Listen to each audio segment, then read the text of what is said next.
যদি based on Shakib Al হাসানের availability, fitness এবং অ্যাক্সেসিবিলিটি প্লাস হচ্ছে যেখানে খেলা হবে ভেন্যুতে ওখানে যদি প্রেজেন্ট থাকার মতো ক্যাপাসিটি থাকে, অবশ্যই বোর্ড বা সিলেকশন প্যানেল সাকিব আল হাসানকে পরবর্তীতে সিলেকশনের জন্য বিবেচনা করবে।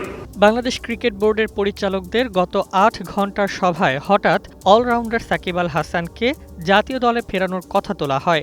এই খবর অনেককে অবাক করে দিয়েছে, কারণ আগেই সবাই জানত না যে এই বিষয়ের আলোচনা হবে।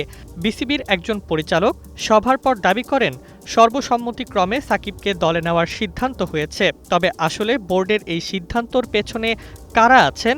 বিসিবি কি সত্যি নিজেদের স্বতন্ত্র সিদ্ধান্ত নিচ্ছে নাকি কারো আদেশে কাজ করছে?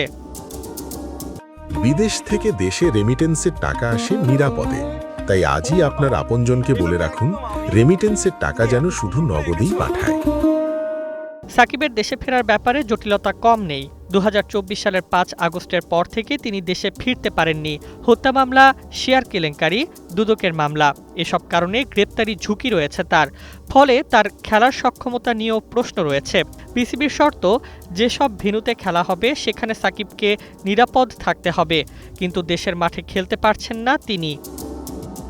সরকারের অবস্থান নিয়ে বিসিবির পক্ষ থেকে স্পষ্ট কিছু বলা হয়নি। তবে নাম প্রকাশ না করার শর্তে এক পরিচালকের দাবি, সরকারের কাছ থেকে সবুজ সংকেত পেয়েই বিসিবি এই আলোচনা শুরু করেছে। আবার কেউ বলছেন এটি আসলে রাজনৈতিক চাপের ফলে নেওয়া সিদ্ধান্ত।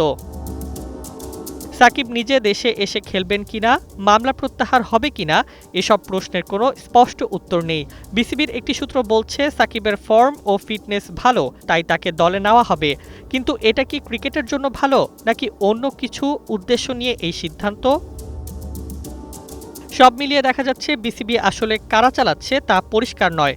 হঠাৎ সাকিবকে ফেরানোর এই ইস্যুতে অনেক প্রশ্ন উঠছে। এটা কি শুধু শাক দিয়ে মাছ ঢাকতে চাওয়া, নাকি দেশের ক্রিকেটের মঙ্গল ভাবা হচ্ছে সত্যি? সময়ই বলবে সে উত্তর।